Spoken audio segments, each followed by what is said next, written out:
As we approach its natural habitat, known as quick match, we encounter the species in its natural habitat called Nubes playerus, or more commonly known as bad player.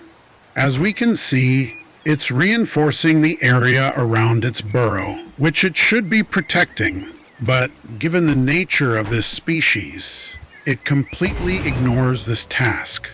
Now, one of the documentary filmmakers will approach to try to interact with the specimen. It looks like this specimen is a bit aggressive.